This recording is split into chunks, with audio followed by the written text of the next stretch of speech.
Greetings, fellow Demon Slayers. This is Taimanin and Mari here today with the daily video. The name of the topic today is going to be things that I feel like new players should know, or things I wish I knew when I started. There is already a video for this, so there's going to be a lot of repeated information to some long-time viewers, but I'll try to consolidate more general info into this video compared to the first one, since I do have a lot more game knowledge as I am at almost 300 hours of playtime. Before getting into it, I do just want to say thanks to anyone who has joined the Discord, and as usual, the link will be in the description if you are interested. And from there, we're going to get right into it. My number one piece of advice: please go and level your crafting facility. You don't know how many people around week 2 or 3 of the game were saying that they were ignoring facilities as a whole. Please level this facility. It is costly. You may not be able to get the mats super fast, especially if you're free to play, but your goal is to get it to level 4 ASAP, because you want to be able to craft the esoteric shards and the lunar ore. And what basically you'll need 4 of each to awaken a character past the level 70 cap, or promote them rather. So very important you get here, especially if you're someone who's wishing to rush your character's leveling. Then you will need to get this done, or get this facility to level 4 at the very least to be able to get past 70. At rank 5, you're only able to really make costumes, so they're kind of there for flavor. And you can do it, obviously, like I did it as you see here. But the priority is getting this to level 4. I would not worry about leveling the weapon facility, the skill facility, or the experience facility at all until the crafting facility is at least level 4. When done with the crafting facility, I will go here and start leveling the experience facility. It does cap at level 15, and it'll just simply give you more experience per session as you level it up. Not really much else to it. For anyone who is starting the game, you obviously won't have this facility to use, but as you play the game and you get your first character leveled up and maybe you get your hands on a second girl, this is the ideal way to just level them for the first 20 to 30 levels. Just drop them in here and they'll level up naturally while you play with your main, and then when they're around 20 and 30 and have their skills unlocked and what have you, then you can go ahead and use them. This is what I've done for literally all of my characters. If we go to my character screen, Asagi's almost 100% leveled in the facility, same as Renko, and they're in their 50s. I just started playing Renko because everyone else is about 70. Sakura's the only one at 69. And Asagi I'll be leveling last because I use Renko in PvP. So just to see, that facility is nothing to scoff at. You just simply throw a character in there and then, set it and forget it type thinking. Come back every few hours and just put them back in. And if you're really looking to level a character fast, if you're using that character, you can still drop them in that facility and just increase the experience they get overall. But it is more of a grind as opposed to yesterday's video, which was more talking about how to power level a character into endgame past 50, 60, 70. So I'd say for levels 1 to 20, the only character I didn't put in that facility was Shiranui, was because I was just so excited to use her that I just played her from level 1. But everyone else, yeah, just drop them in the facility.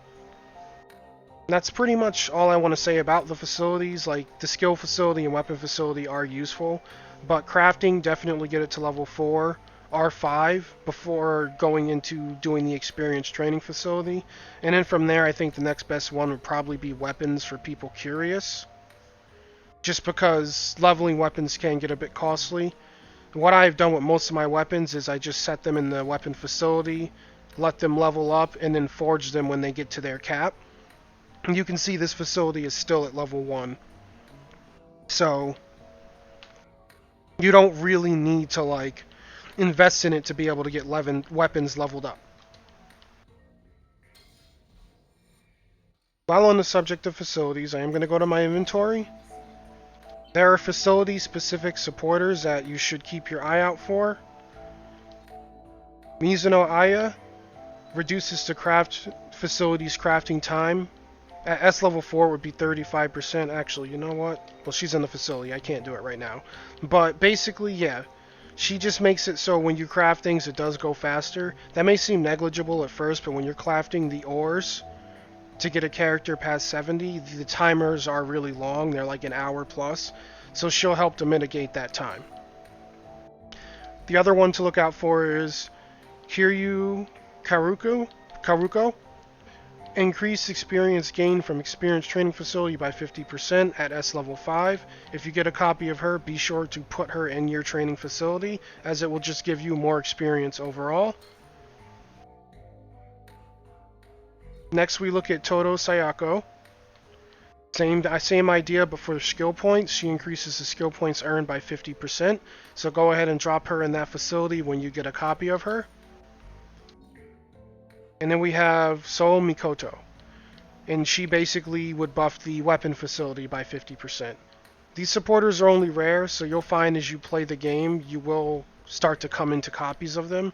So just make sure, they're going into your facilities so that you can get the most out of them. And besides that, I do want to look at what I would suggest for like a new player as far as the game. The first thing you can do is a main quest, obviously. I would suggest doing main quests through Chapter 5 to start on easy. Normal and hard may be a bit difficult unless you do gacha or put a little money in early. But as far as getting your first bunch of gems, I know doing Chapter 1 through 5, that's literally 250 gems right there. And now that Chapter 6 is added, we did not have this at launch, you could probably just get your hands on a cool 300 gems right away. I know what I did when I first started, between doing story and then doing easy for the dailies and achievements that popped during the process of doing so. I was able to farm 800 gems and get my hands on Sakura because I started with Asagi. So you can use that 800 gems to do a couple pulls in gacha, a couple tim pulls. You could use it to get a new character. How you use them is really up to you. For someone free to play, I do suggest getting your hands on characters. I would say at least 3 characters total. So your starter and then 2 more, because that would result in you having 15 more additional AP, which means when you do get to the point that you can do hard mode, that would just add 1 more run to your total AP, because a hard mode run is 12. And the same thing applies to the event. If I go to that screen, a normal mode run is also 12, and most new players or even middle level players will probably be farming the event on normal to get their supporter. And as you can see, that extra 15 AP from owning 3 waifus would just net you 1 more run, and that really means a lot more than it sounds like. On top of it, whenever you use an AP potion, it will restore what your max AP is. So if I go to my inventory screen, go to materials and just click a random potion and click use, after using it, I will have 177. Before, I would have 72. So it would add my cap of 105 right to the AP I have remaining. AP potions can break your cap. And you can use up to 10, I believe. I obviously don't have enough to do that, but as you can see, if I were to use all 7 that I own, I would have 800 AP to do stuff with.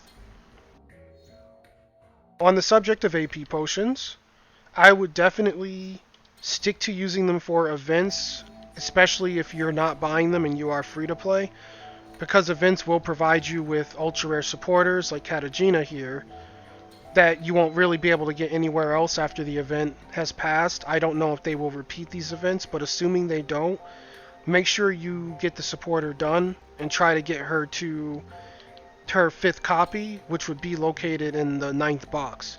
If we look at the event boxes, every odd box would feature the supporter for a total of 5 copies. Every even box would feature a rare gacha ticket, except for box 10, which is just general rewards for when you're done with the event if you do want to keep farming it. As far as experience payout, The best experience payouts in the game are story and events. Daily does give less experience, but in favor of more mats. So you really have to pick your poison. I personally do stick to dailies, even when I'm leveling a character, just because you will find that these mats are really, really needed as far as like when you're higher level, like when you're going to start needing a whole bunch of mats to level your supporters, your weapons, your characters, your Magatama, and everything. It does get a little costly. My advice when handling dailies is always do the half off daily, and it'll just be simply labeled over the daily. Certain days it's only one daily that's half off. As you can see today for Fridays it's two dailies, and I believe tomorrow for Saturday it will be all four. I could be wrong, but I know one day is like all four, and today is like two of them, and then I think Monday through Thursday is one daily. And I don't remember exactly what daily it is on what day, but it's the same every week. So once you get used to the swing, you'll start to know. Um, Definitely take care to do your gold daily when this is the case. I would even go so far as to say if you're really struggling for gold, just relax on the event for gold day and just do the gold daily. The event does give good money if you want to stick with it, but the gold daily will give astronomical money, especially leveling into like hard mode. All of the common materials are taken out of the pool, as you can see here. So it's very worth it to do this daily. I've heard people say spamming easy gets you more than if you were to do normal because of the AP cost difference. I personally never tested it, and when the game came out and I was doing normal, I was still rather new myself, and I was just doing normal mode and I was pretty fine for gold. But I'm just, saying what I've heard. Like, I think it was like a test over 1,000 AP. Easy does give more gold than normal if you were to spend 1,000 AP in both. And hard mode pays more than each one, just because, again, the common mat just simply is not in the table. So as long as you're doing half off days, that's optimal farm as far as dailies go. As stated, main quests and events do give most experience. Story mode, I would say, gives the most experience, like, on any difficulty. If you're running hard story mode, one user reported to me in yesterday's video, and I will share that doing this 5 times, he said he was getting about 9,000 experience from the boss. My issue with running story, however, is the materials are a bit lackluster. These drops aren't really all that great. So I personally take the experience loss and do something like events, where events, if you're running Waterase, would give 7.3k, as showed in yesterday's video, and then somewhere probably around 6,500 if not running her. And remember, event normal matches the experience you would get from hard mode daily times 5 or any number of hard mode dailies. Basically, the way I look at it, I think it works like Honkai Impact. The more AP you're spending for an activity, the more experience it will yield. So if you're looking at something that, say, costs like 18 like this, it's obviously going to give way more experience than something that costs 12.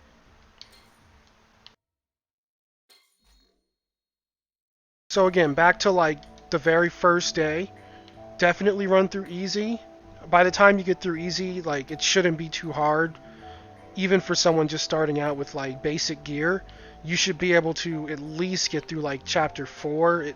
Momoichi may give you some trouble, but I got through it without many issues. I think most people can. Easy isn't really too hard.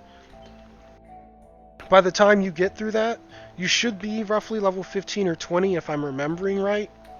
Like I said, it was about 4 weeks ago that I did this. By the time you hit 15 on a character, you will have access to all their skills to kind of test a playstyle. As far as items, even for people who are not spending, when you start the game, I believe this is still going on, your daily login bonus every 7th day will yield you an ultra rare ticket for an ultra rare supporter or weapon for the first 4 weeks. After the fourth week, it will become a super rare ticket. So just keep that in mind. You will get gear weekly as a free-to-play new player. The other method of getting a good gear is obviously the term known as Rerolling, where you just kind of start the account over if you're not happy with your initial pulls. They do give you one free pull. I know at launch they gave out 10 pulls, I believe, but I don't know if those items are still available. If they are, you can expect 11 free pulls at launch, or rather when you make your account. You can expect 11 free pulls if they are. In which case, if you don't like what you got, I believe it is here, you go to the link account screen, you go to reset game, and you would simply delete your data and start over. So that is one thing to do if you are a new player. I don't suggest rerolling because I feel like the ultra rares you get in the beginning, like from the first 4 weeks, are enough. On top of it, like, I do believe that there are still like new captain bundles up. Like, the first few are really cheap. Like, I think the first one that gives an ultra rare supporter is literally like $4. Most people wouldn't have a problem spending that, even if they do want to just go free to play for the most part. So you will get some ultra rares to get started. I think the only issue you may see is maybe you'll get a weapon for someone you don't have, in which case you can always get that character. Yukikaze is 800 gems, as well as Sakura and Asagi, depending on the ones you didn't pick. Renko and Shiranui will be 1,000 gems. I believe Shiranui will be 1,000 when she comes out for free-to-plays next Monday. Also pay attention to your Golden Pass activities. We have a mission tab here. Pay mine to do these missions, because as you can see, the top row of this pass is just all for free players, and you get stuff out of it. You have a super rare supporter ticket here at 100 points. Going to 150 points, you will get an ultra rare weapon voucher to get you a random weapon. And then at 200 points, you get an ultra rare supporter ticket. I have read that in Japan they do not have a golden pass up every month. So far we have had one each month in global, but then again, this is only the second month. Be advised, it may not always be here, but when it is here, make sure you buckle down, you do these missions. I will explain how the clear any quest 5 times with protect supports work, because when the game came out, a lot of people did not understand that. So let me just point out the missions in general. Okay. So it'll say something like clear any quest 5 times with 3 protect supporters. I don't know if you can really see it because it is grayed out as I cleared it. Then you'll have other missions like this. Clear any quest 5 times with 3 suppress supporters. And the same can be stated for like clear any mission 5 times with 3 assist supporters. So if I go into my inventory, we'll just grab a random support waifu. Alright, Onigumo, you're up. Come on. Okay, so if you look here, she has this little icon next to her intimacy heart that says protection. So what you would need to do is equip 3 supporters with this symbol on a character to clear the protect mission. So your character sheet would look something like this. If you look at their icons, you can see there's a little protect orb right where my mouse pointer is on each character. So this Sakura, if she were to do 5 missions with this setup, she would clear that mission for the battle pass. We'll go to Yuki.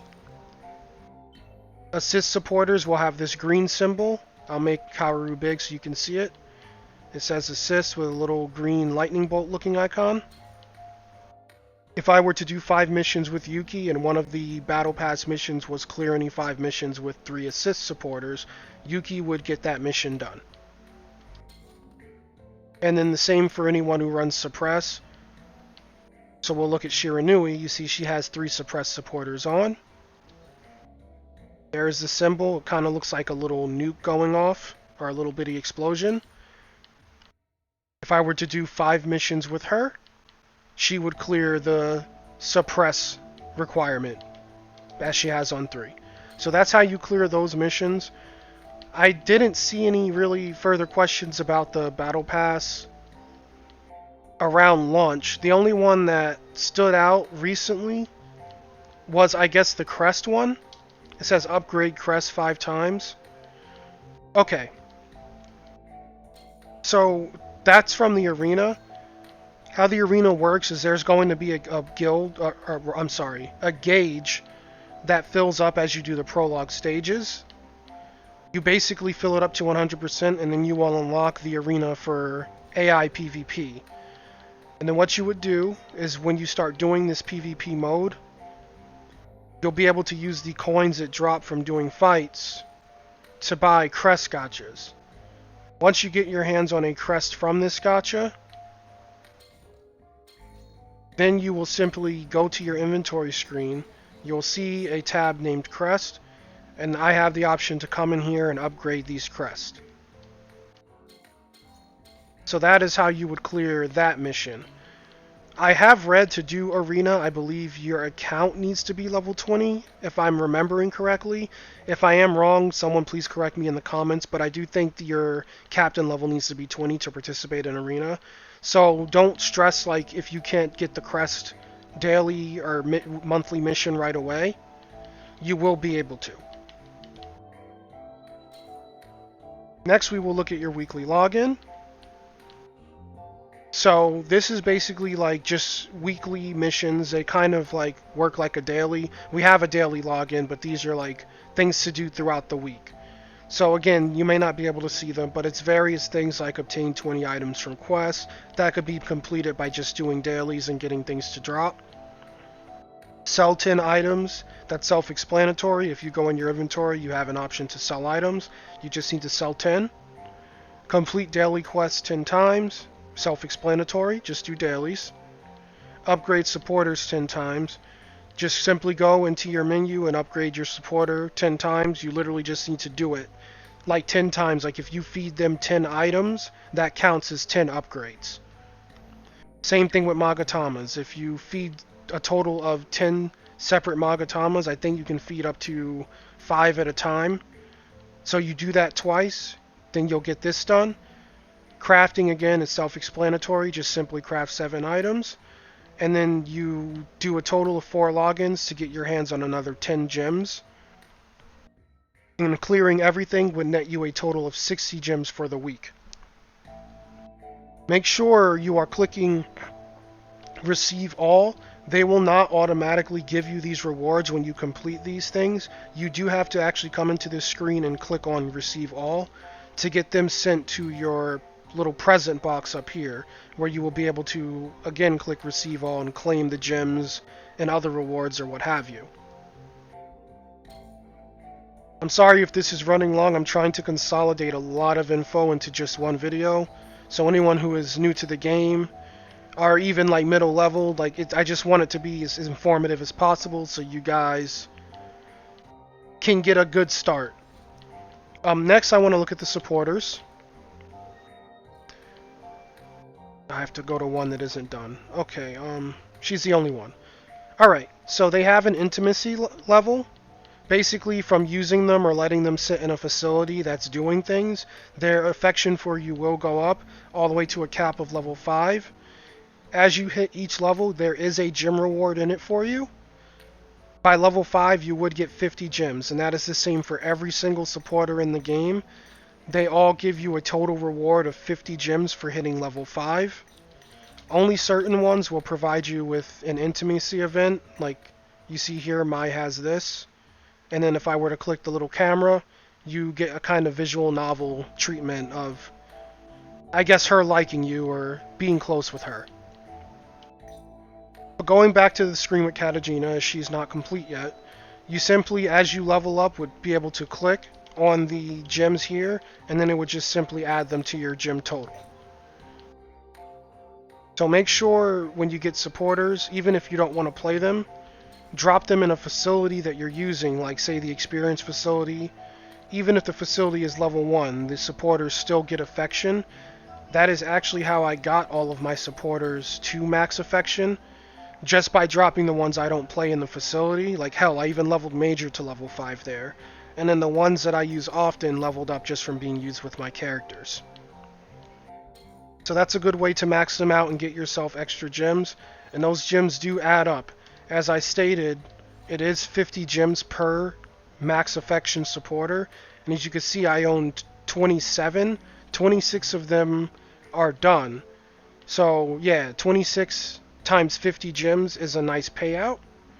And you will naturally get your hands on supporters. You may not get like every super rare or ultra rare you want, but rares will definitely trickle into your inventory. And looking at this, there are 4, 8, I'm looking at 10 rare supporters just on my screen right now.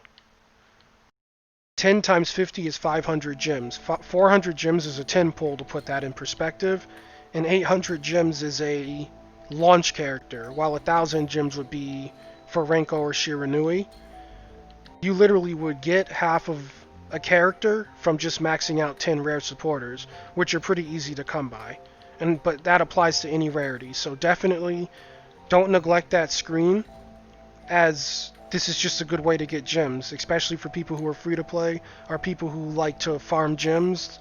Like me personally, like when I did my Shiranui gacha, those gems were not all brought. I definitely did farm about 3,000 of them for free. So you can definitely accumulate a good amount of gems. Let's see here. What else do we want to look at? The friendship shop. Okay. Another priority. Make sure you get to 50 friends as soon as possible. Looks to me like I'm missing one, so let me just rectify that. Okay. Yes, get to 50 friends as soon as possible. When you do your greet all, that will provide you with 150 friend points. And then if you do receive all, you will be able to get points from anyone who greeted you.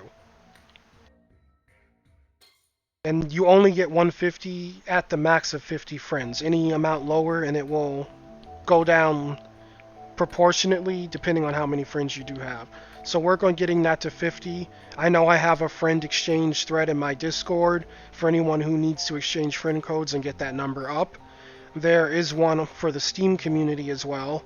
There's a forum for that where you could just go in and add people. But make sure you prioritize getting that to 50 so that you can make use of the friend point exchange. These friendship boxes do drop materials that allow you to craft outfits for the girls. They do have a chance to drop accelerators, items that let you change the special mode, as well as special mode reset chips, which after you do your special mode run, would just simply allow you to reset it and avoid the cooldown. If you're not interested in any of the things in the friend boxes, you can still use friendship points to get your hands on the most expensive golden ingots. I do believe these sell for 10,000 each, so if you spend 2,500, that is 10k gold. I'm sorry, 100k gold. Whereas if you go ahead and spend 2,400, you would get 10 friend boxes. As far as the friend boxes, I do not advise buying them in increments of 1 and 5 because you get the most bang for your buck for just buying them times 10. If you do want to get the friendship boxes to craft a skin and the character you want to do it for is not out yet, simply hold on to the boxes. Like, I've honestly just been lazy. I could open these, but I was saving these 30 boxes to try to get my hands on the Shiranui emblem, which is right here, to be able to craft her skin. But some people may want to save them for Murasaki or Sue, so don't use them willy-nilly. Just hoard them, so when that character comes out, you can throw boxes and try to get for the character you want to make the skins for them, or the skin rather.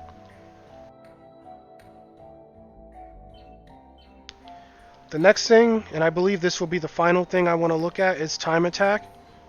And I think this will be the last thing that unlocks for you. If I'm remembering right, God, I don't remember. I know, like, I think the daily quests and events unlock first, and then the special mode, I think, is fourth, or third, rather, is the third unlock, and then I think time attack unlocks last for you.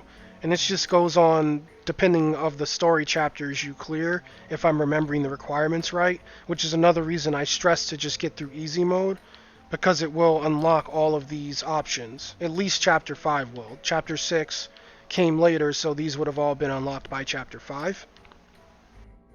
Now, I want to look at time attack. This is where you get your Magatama drops. So let me just pull it up as if I'm going to run it.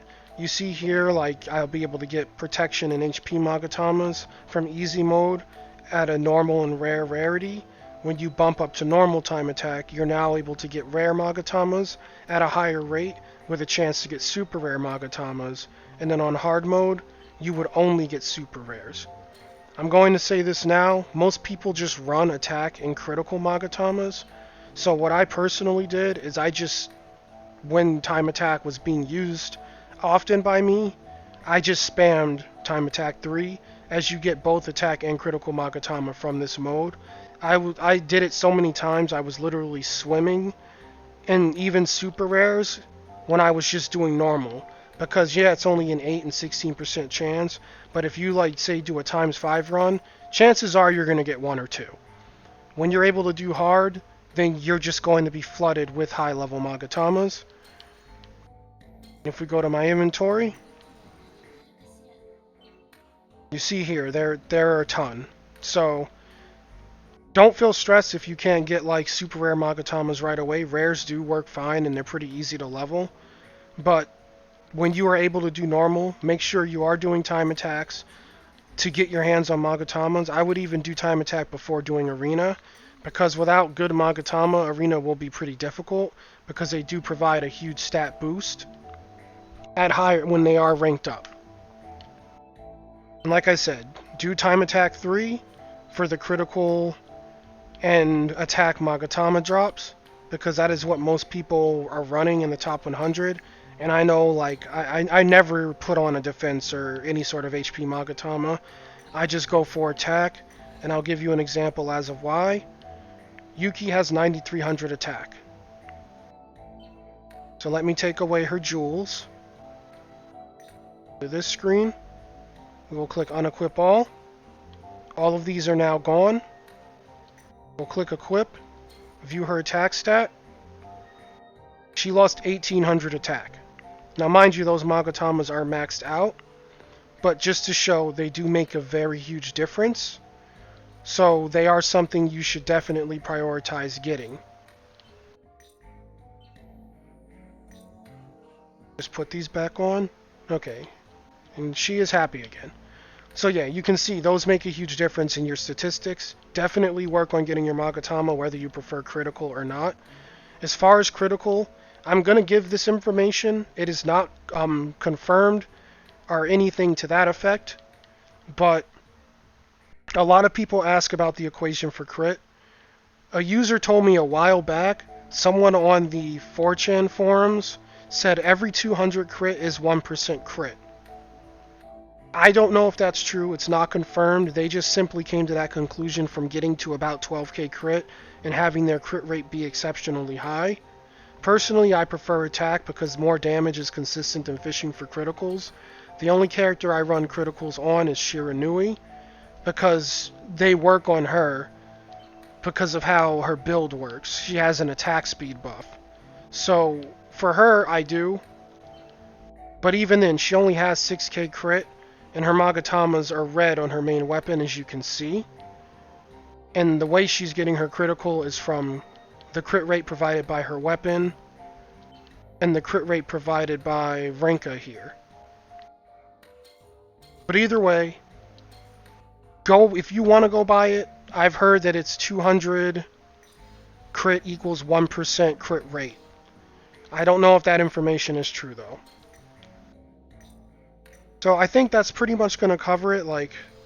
This is going to be a lengthy video already. I gave as much general information as I could, and I don't want to keep you guys any longer because I know me personally, I may not want to sit in front of a YouTube video for close to 30 minutes or however long I've been recording. But I do wanted to get that information out to you guys. Some new players felt isolated because yesterday's video was more geared towards people who are at a point where they're needing to power level. I did need to answer those people because a lot of people wanted to know how to level up when you get upwards of level 30, 40, or 50, and the information given yesterday does explain that. So today I thought I'd do a video for newer players, as I had a personal conversation with a new player, and he voiced his opinions on what he needed to know. And a lot of this information has been covered already, but instead of having to go back and hunt for it, I thought I'd just kind of do a 2.0 guide for newer players and just dump as much knowledge as I can. And if anyone who has been playing, a while like me, like I said, I'm at 300 hours. I've been playing since day one. I know a lot of other players are getting upwards in playtime and have been playing every day. I'm sure they'll come into the forums and give whatever advice, or rather the comments on YouTube. I'm sure they'll say whatever I missed if I did miss anything. And again, if you join the Discord, everyone there is friendly. We are not toxic to new players in any way. Even the biggest whales there will give you information and help you. They're all very friendly, and I love that community. So if something didn't get covered here, you have a question that you need immediately answered, you can ask on the YouTube comments. I'll try to get back to you. Or you could join my Discord. The link will be in the description, and you will definitely get that question answered, if not by me, by someone else. There are about 170 people there, so someone will get back to you. I do want to make this a healthy community for everyone, and I do care about every single player, whether they be free to play, whether they be a whale, whether they're, new or not. I want the game to survive. So retention of all players is important, and that is the whole reason I made this channel, to help everybody. So with all that being said, I do hope that this informational video was helpful. If it was, please like and subscribe, as it really does help me out and keep the channel growing. From there, you guys go ahead. You have a great rest of your day. May you have good luck in your gotchas in the arena, and if you're new, good luck getting started, and I hope you are having fun with the game. And with that, you all take care.